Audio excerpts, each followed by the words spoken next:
Good evening. So this is Big Cats in the UK Part 3.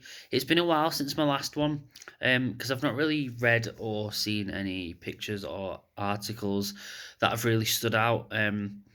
Like the sightings that I've read have all been very, the ones that you've seen and heard about a hundred times. Not that those sightings aren't exciting or that should be put out there, but they didn't warrant making a full video on. Um, but recently, I've learned a bit of information that's happened ages ago, but I've only been made aware of it, and this is something that people are calling or comparing it to the 1947 Roswell UFO crash and cover up in Roswell, New Mexico. And apparently, something like this is happening in the UK to do with big cats, in which the RAF are taking bodies of dead cats, dead big cats, and putting them in a vault in RAF bases. Now, the article that I've read only actually refers to one occasion where this has happened. But people believe that, well, if it's happened allegedly with one of them, then they must be clearing up, multiple of them. Um, so that's just what I'm going to put on this video today. Some of you may not have heard about this. Some of you might. So I've got a tablet here just to because I not memorized all this. This is just for reference. So basically, a gentleman with the name of Rick Minter has written a book called Big Cats Facing Britain's Wild Predators. Now, apparently, in his book, he has spoken to someone who used to work at this RAF base and who actually saw a puma-like cat on a table in a vault in this RAF base.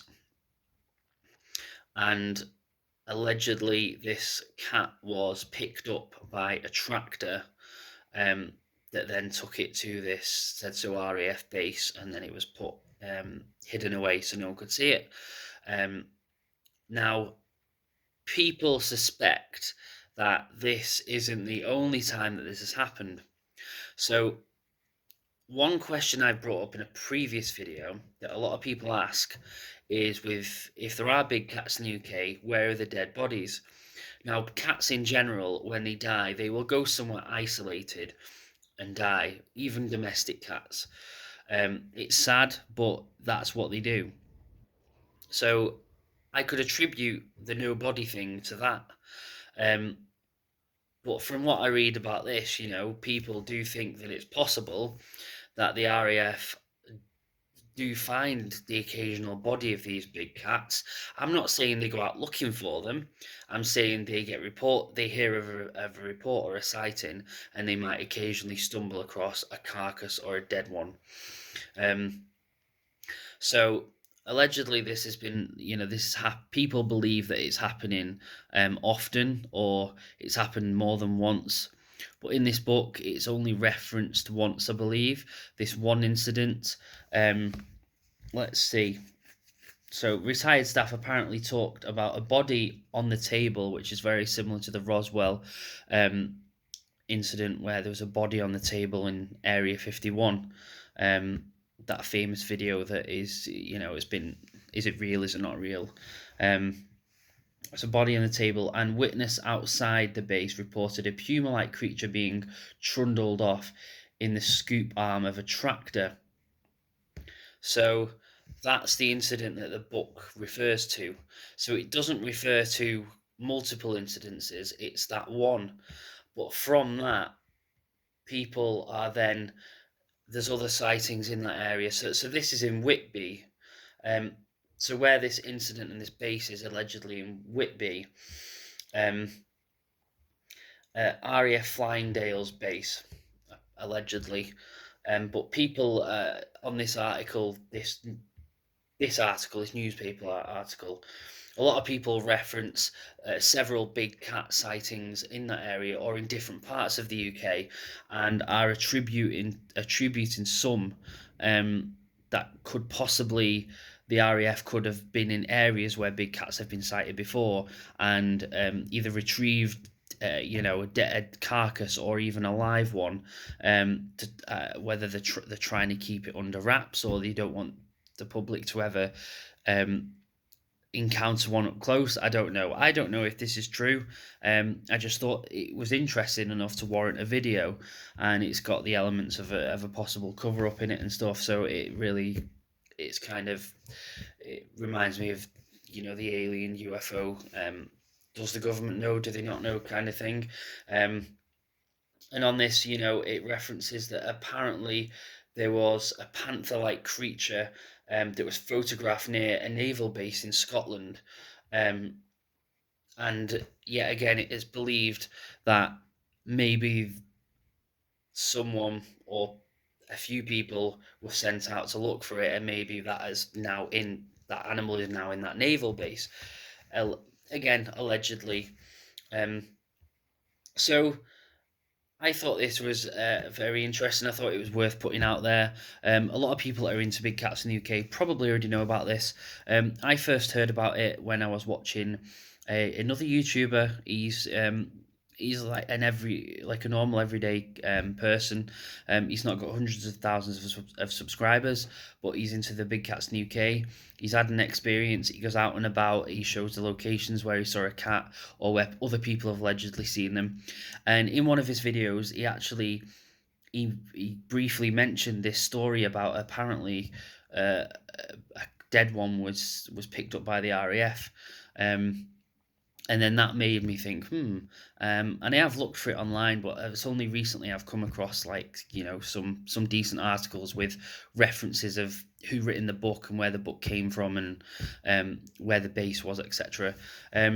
So yeah, so this isn't a very very long video, so that pretty much covers that part of the video. Um, Something else I'd like to talk about as well is how newspapers and websites handle sightings. So, for example, you could have a very truthful person that has had a genuine encounter and has, struggled to decide whether to put their story out there or tell people. And they could do so, and some people could ridicule them. Some people, like, that are into the phenomena, could listen to them and maybe help them understand what they saw or investigate it. But some people could take a picture of a domestic house cat on a fence, zoom in really, control the camera really cleverly, make it all blurry and say it was a big cat. And then a newspaper or a website could publish that and say leopard seen in back garden, for example. And with the newspaper knowing damn well that it's not a leopard, the person that sent it in knows it's not a leopard, but it gets publicised. And then you get some people that have had a genuine experience and may have actually seen one of these big cats, and the voices aren't heard half as much. Um, I don't know why, I just wanted to say that. I just think that's a bit sad. Um, I was thinking the other day, how easy would it be for me to write into a newspaper and say, I was out walking in a park taking photographs of wildlife, and I come across a 75.5 million year old Displetosaurus. Yeah, sounds far fetched. Who would believe that? But I guarantee you, if I wrote that up and sent it into several websites or newspapers or forums or social media pages, I guarantee you at least one of them or even more of them would write something about it. It's just mental. Um, I kind of wish that story was true because I love dinosaurs. I wish that was true, but we'll save dinosaurs for another video. So yeah, I just think it's. I just wanted to mention that. I just wish the very truthful people people's stories and pictures and images and videos were publicized a lot more, rather than compared to the more hoaxed and people that aren't very true. So yeah, I'm going to wrap this video up here. I'm glad I've done another Big Cats in the UK video. And this information I feel was worthy of a video. So if you've not seen any of my other videos, I've got 2 other videos I did before this about Big Cats in the UK, which gives my perspective and my thoughts on it, and my beliefs, etc. So feel free to go and look at those videos. Other than that, I've done a video about the real Men in Black, which is obviously more sort of alien UFO government conspiracy sort of thing. And I referenced a dinosaur in this video. I'm obsessed with dinosaurs, and I'm a dinosaur geek. I know too much about dinosaurs, and I've got a good handful of dinosaur videos as well. So yeah, feel free to go check out any of my other videos. Subscribe to my channel. Any likes are appreciated as well. Thanks for watching, and stay safe.